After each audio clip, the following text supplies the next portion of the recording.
looking further into the walnut-sized, sparkling blue Hope Diamond that is said to be cursed. The Hope Diamond is set into a pendant surrounded by 16 white diamonds, both pear and cushion cut. The necklace chain consists of 45 white diamonds. The deep blue gem is tied to some mysterious stories that may either be convenient coincidence or supernatural occurrence. Is it possible that these stories are evident of something darker and maybe supernatural? We'll dig further into these stories as well as how the Hope Diamond made it from its original 112 3/16 carat size when Jean-Baptiste Tavernier purchased the violet in India, and it is now currently at the size of 45.52 carats. Where is the Hope Diamond now? It's at the National Gem and Mineral Collection at the National Museum of Natural History in Washington, D.C.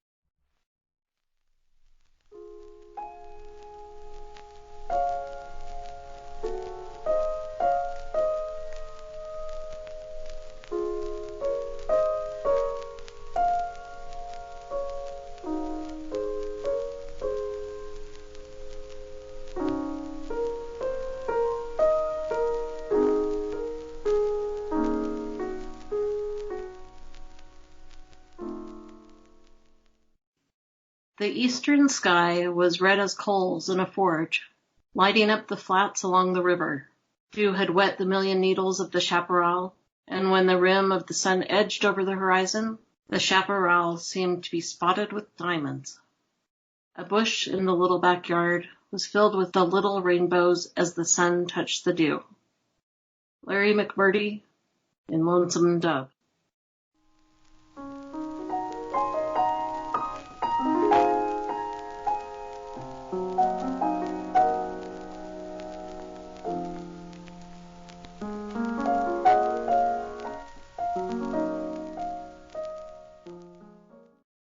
King Louis XIV ruled for 72 years, and he was the ruler who asked his jeweler to cut the Hope Diamond. If you're like us, you may be wondering where the rest of it went. 112 3/16 carat to 67 carats. The Tavernier blue is cut to just over 67 carats, as Emily said, by Sieur Pitou, the king's jeweler. Again, please excuse any pronunciation errors. It being the gem, becomes known as the blue diamond of the crown, or the French blue at 67 1/8 carats. At the diamond's dazzling heart was a sun with 7 facets, the sun being Louis's emblem, and 7 being a number rich in meaning in biblical cosmology, indicating divinity and spirituality. And that's from a report in Agence France Presse in 2008. Unfortunately, King Louis XIV died of gangrene late in his 70s at Versailles. That is one of the first bits of bad luck associated that we could find with the Hope Diamond. And he was the one who commissioned the cutting of the diamond. And you may notice that it's about cut in half almost. We're hoping to dig up where some of those other pieces of diamond went. Yeah, that seems like such a large chunk of diamond to be missing. I mean, it seems like it would have turned up somewhere. I mean, as far as all of the research that we've done so far, it seems like it's really just gone. You know, if it was cut into smaller diamonds, as the Hope Diamond was part of the French royal gems. I think it was the treasury. It was like the crown jewels. I don't know if the part that was cut off was made into smaller gems and also put into that collection.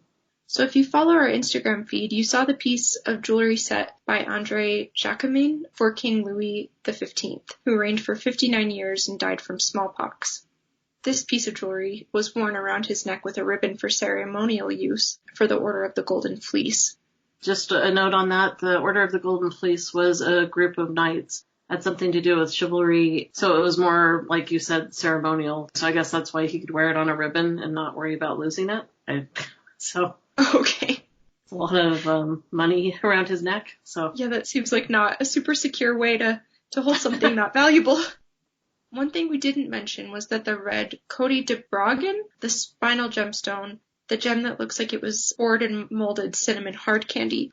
It's a little hard to tell, but when you zoom in, you can see the gemstone was carved to look like a dragon. The Toson d'Or de la Perru de Collier, the colored version of the golden fleece contrasting with the blanc, the white version showcased the French blue. King Louis XV was a knight of the Ordre de la Toison de, or also known as the Order of the Golden Fleece. His branding or insignia was commissioned in 1749 and worked by André Jacquemin, as already mentioned. He was to create a golden fleece. You can see in the piece on Instagram where at the very bottom of the piece, the golden fleece is hanging there and drooping. I had read it was painted yellow diamonds that cover the fleece.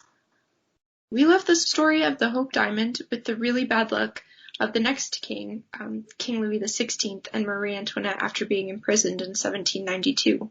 Louis XVI became referenced by Louis Capet, and Marie Antoinette became the widow Capet after Louis XVI's execution. The prior king was executed by guillotine on Monday the 1st of January 1793, and Marie Antoinette was executed following her husband in October of 1793.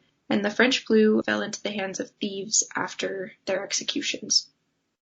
The French blue diamond remained missing for quite a while until it popped up in the hands of Daniel Eliasson in London, England.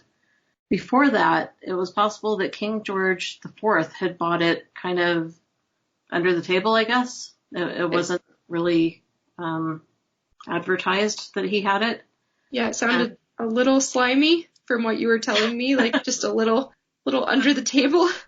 Yeah, it showed up in a painting of him. I think we had read something about at some point. And, you know, I guess an artist could be told, hey, paint that in. That'd be really neat. But also artists work from reference, especially with portraiture. So, so it seemed a little interesting and like it had just kind of joined his jewels. The king spent years suffering from poor health, including gout, loss of vision, and many other ailments. He ended up dying from upper intestinal bleeding in his stomach, which really sounds like a rough way to go.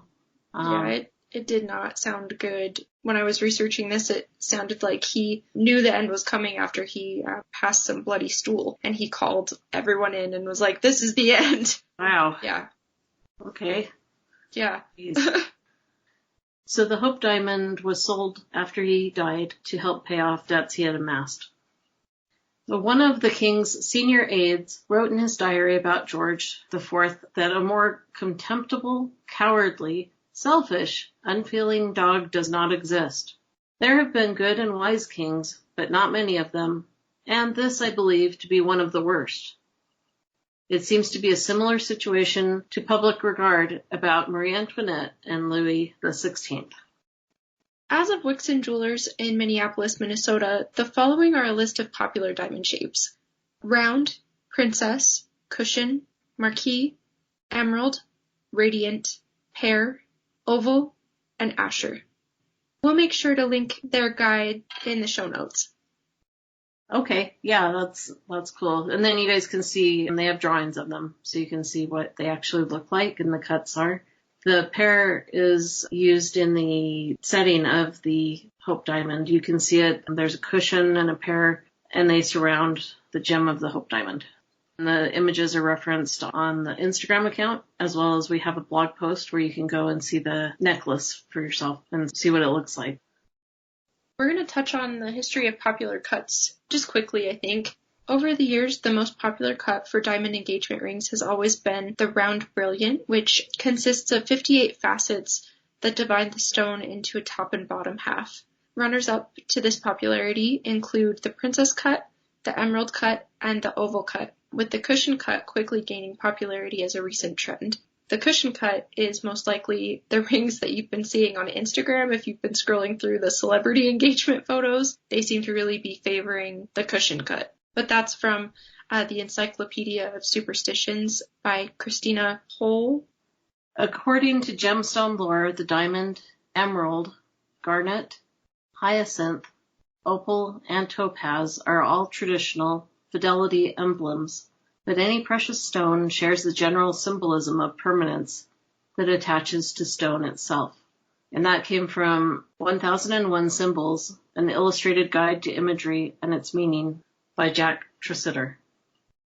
One piece of information that you found, Mom, that was really interesting but also was a little off-putting was that anthropologists believe this tradition of an engagement ring originated from a Roman custom in which wives wore rings with small keys attached, which indicated their husband's ownership, which is a little problematic. I mean, as far as... distressing, yeah. Yeah. Yeah, both. Definitely, yeah. In 1477, it said the Archduke Maximilian of Austria commissioned the very first diamond engagement ring on record for his betrothed, Mary of Burgundy, and this sparked a trend for diamond rings among European aristocracy and nobility. And this information is coming from the American Gem Society. In 1947, De Beers launched its now classic slogan, "A diamond is forever." This campaign spurred even more sales. The implied durability of a diamond conveyed the meaning in the American psyche that marriage is forever. A diamond's purity and sparkle have now become symbols of the depth of a man's commitment to the woman he loves in practically all corners of the world. The opening of the De Beers mines in Africa made diamonds more accessible. And in the 1930s, when demand for diamond rings declined in the U.S. during hard economic times, the De Beers Company began an aggressive marketing campaign using photographs of glamorous movie stars swathed in diamonds. Within 3 years, the sales of diamonds had increased by 50%. That just seems brutal. Yeah, it's like the nation's struggling, but you need diamonds in your life, clearly. It's like, yeah. Really? Really rough. Diamonds still signify the celebration of a union and cherished memory, though more cuts make more styles an easy option for diamond lovers. And this information all came from the American Gem Society.org and give us some history that we wouldn't have otherwise known about De Beers. I thought that was interesting when you just said that, Emily, about during hard economic times. I mean, I know they want to keep their company in business, but it just seems like kind of a low blow. I mean, the nation's already struggling, and it's like something that's so frivolous. I mean, I don't know. I'm sure it's not frivolous to some people, but it just seems from an outward perspective when, you're struggling to feed your family or whatever in the Great Depression that, diamonds would be the furthest thing from your mind, I would assume. Yeah, I know we're 20,000 feet, all these years later. Oh, yeah, for sure.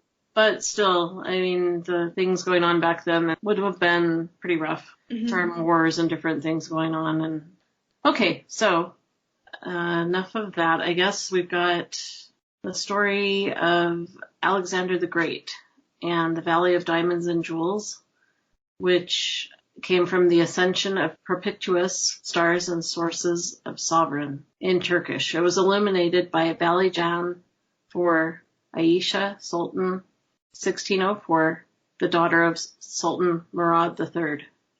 The picture, again, something on Instagram. This is an illustration with two mountainsides with a valley down in the center with serpents and birds swooping down in it. Again, if you followed the last podcast, this will be a little familiar from Marco Polo and his story. In this illustration from the 16th century Turkish manuscript commissioned by Sultan Murad III, the deep rocky valley was filled with diamonds and jewels, and Iskander, Alexander the Great, was asked how they could be safely obtained, as they were protected by terrible creatures, here represented as poisonous snakes. His solution was to throw raw meat into the valley to which the gems would stick.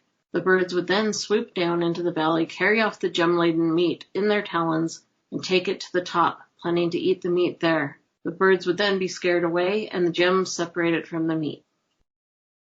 We'll be sure to post this beautiful image of the diamond-laden valley to this episode's references with links. This came from the Morgan Library and Museum in New York City, New York, themorgan.org. Stick with us for the next and final episode on the Hope Diamond, about the Hope Diamond's journey to America and the time it spent here and where it ended up. And we'll end with a quote, "Perhaps I should just bury myself and become a diamond after thousands of years of intense pressure." And that's by Lemony Snicket, and it's The Lump of Coal.